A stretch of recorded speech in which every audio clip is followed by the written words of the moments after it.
welcome to episode 1 of my new semi-regular vlog series. Basically, the goal of this vlog is to get my own creative juices moving more again, because I've moved back into an era of my life, a season of my life, where creativity is definitely required and also highly desired by myself. So just wanted to go about my day, making sure I've got my sweet little camera with me at all times. And I'm going to talk about all kinds of things a lot. I'm going to talk about improv a lot because I'm teaching that and I'm doing that a lot again here in Nanaimo. You know, just day-to-day stuff. I'm going to give myself a few rules. This is episode 1, so I'm going to set these rules right now.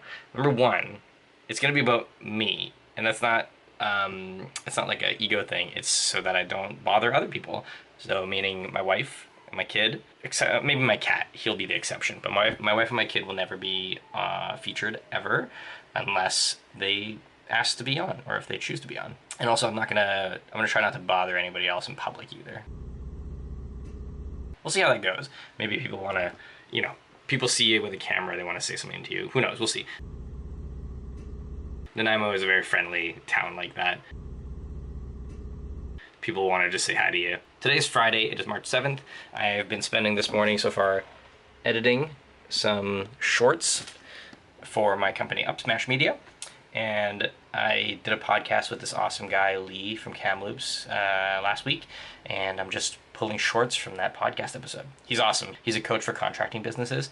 And we just went out to talk about contracting and how content creation would be super beneficial for contractors in 2025.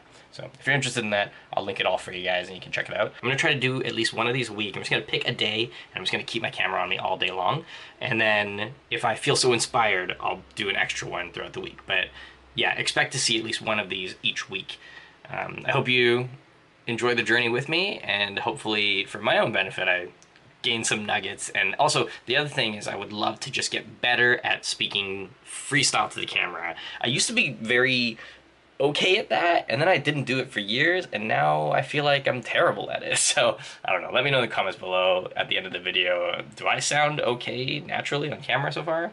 Be honest, because honesty helps me more than your kindness. Just saying. It's about 9:30 right now. I've been working on a script for a video, and I'm now gonna jump into my first meeting for the day. Always fun. So many meetings.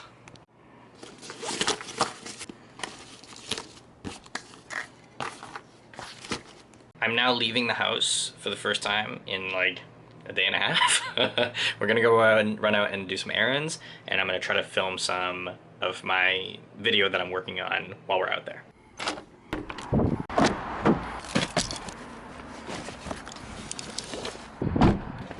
Now I'm gonna go visit some friends and eat some pizza. It's Pizza Friday, apparently. There we go. Hey y'all, so it's been an interesting day. I had a little pizza lunch, and then I was shooting a little bit for my other video, and then some random guy on the street came up to me, minding my own business. I have my other camera on my car, on the roof of my car, and I'm just talking to myself, literally not bothering anybody, on the side of the street. And some random guy comes up, and he just throws my camera on the ground. I have some footage here because I was right by a local auto shop and they were able to give me the CCTV footage so I can give it to the police, but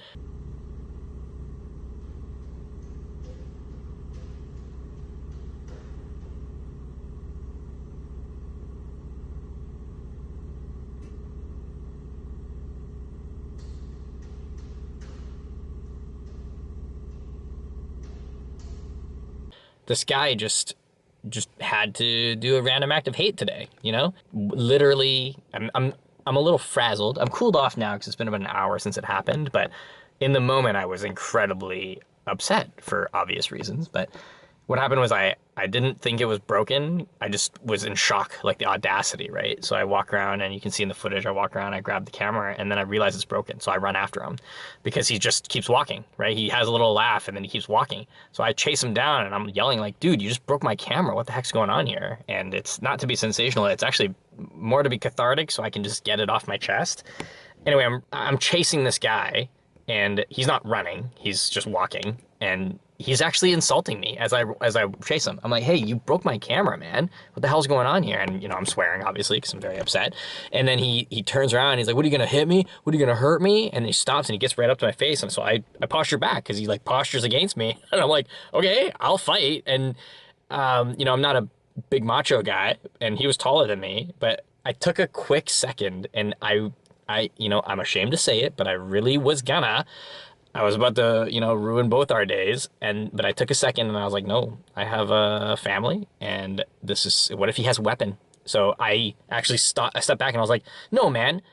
In my memory, I say, no, man. You know what? I'm not gonna fight you because I'm not like you, and you know that sounds like all beautiful or whatever, but man, my hand was in a fist, my legs were ready to kick, and I just was like so in a true adrenaline fight or flight moment. And I will be honest, I'm a little bit proud of myself that I thought of my family first and I thought of the risks first, because to the surprise of no one, I did call the police. I was trying to follow him so I could get a good description while I was talking to the police, and he was running. Like he wasn't running because I don't think he could because he was kind of out of breath, but he was like briskly walking away, and I'm just keeping tail of him.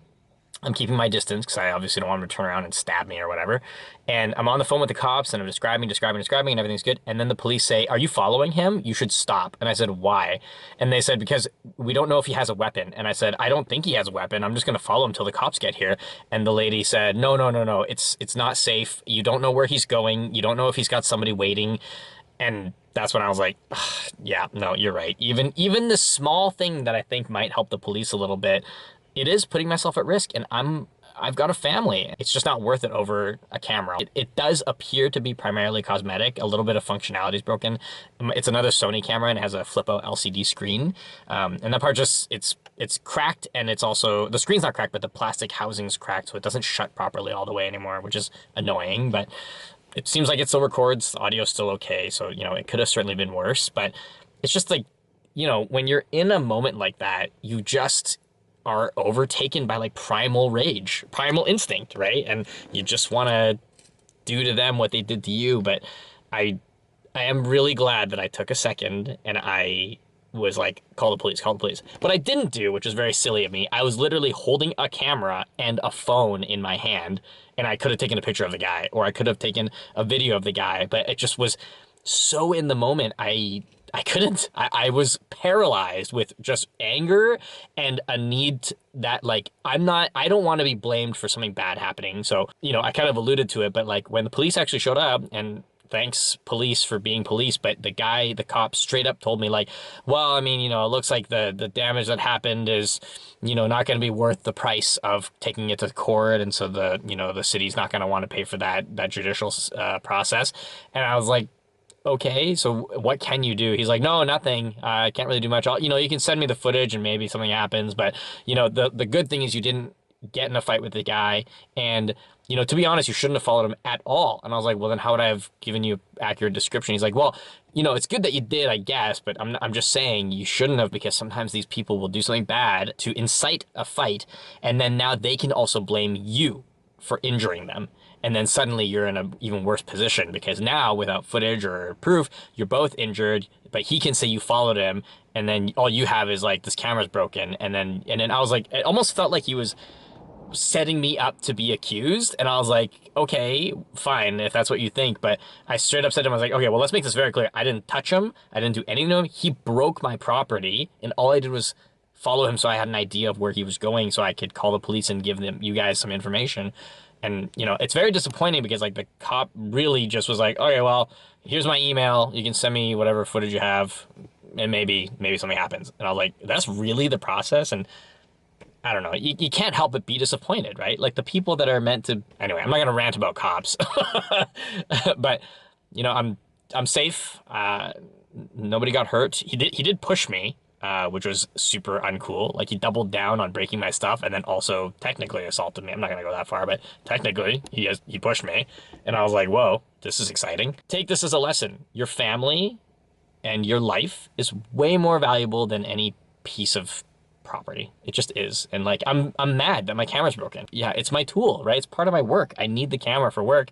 So thank goodness it's functioning, but it sucks when bad people do bad things. As my friend said to me, you can replace a camera no matter how expensive, but you can't replace you. You can't replace you being a dad, you being a husband. Like, you can't be replaced. So you made the right choice. You didn't do anything stupid. I have a little bit more filming to do, so I'm gonna go do that right now. Anyway, I'll check in again later today, but what a day to start vlogging again, hey? Way to go me. I went in for a pizza party and I left with a broken camera and a story. And a story. Check back later.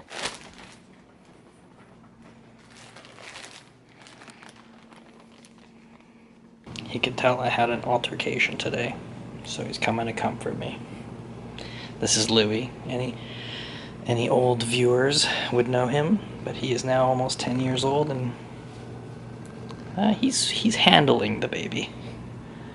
But they don't get along, that's for sure. The baby loves him. I'm just gonna take some time to relax before I have to go to the next shoot at the barber shop.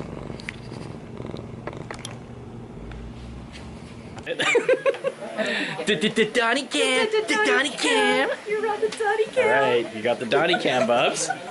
It's pretty cute. You ever smell his farts, you'll know he's not. Well, just got home from filming with the barber. I'll link their stuff because we're making some really awesome content together. Yeah, it's like 7:30 right now, so I haven't been home pretty much all day. It's just been a really weird day. Finding that the first day back to vlogging is so action-packed. I thought like the multiple filmings would be full of interesting things, and then the terrible thing happened. I just want to reiterate that like I truly believe that the most important thing in a situation like that is that he's just a person doing a bad thing, and you know, karma will come around for him, and the camera is functional.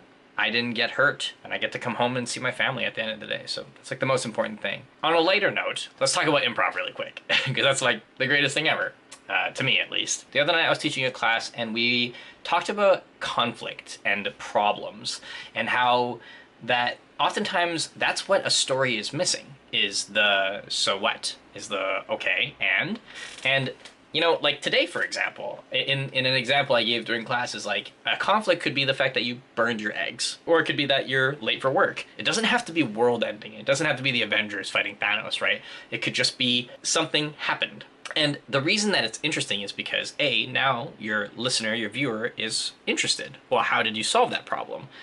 In my case today, the drama, of course, was that some dude smash my camera. There's our conflict. And of course it's not a sexy, juicy ending, but I'd like to think that I held myself back and I showed restraint in a way that I think my son would be proud of when he's old enough to understand what happened today.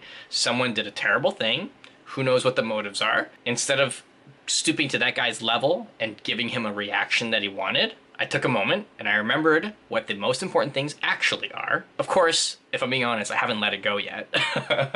But there was some drama there for a moment because something exciting happened. I've told everybody I've seen today, and it's always garnering really exciting responses. Like people are like, oh man, I would have fought that guy for sure, blah, blah, blah, blah. And I'm always like, yeah, you know, I wanted to as well, but these are the reasons I didn't. And I would say unanimously, everyone's like, that's a good point. Because when you're thinking in the heat of the moment, you're not always thinking clearly. And I'm very, very grateful that I was. Not to be overly paranoid about the world, but I have to be a little bit paranoid now. I've got a little guy that I gotta try to stick around long enough to see him grow up. Thanks for sticking around for the vlog. I'm gonna probably edit it now and edit some other things as well, but it was an eventful day and my wife and I are gonna enjoy a quiet evening in. Thank you so much for watching. I like you all very, very much, and tune in next week probably for another episode of whatever I'm calling this. Kenneth Talks to You or something. I don't know. Leave in the comments what should I call this series, or should I not call it anything, just vlog number 1. See ya.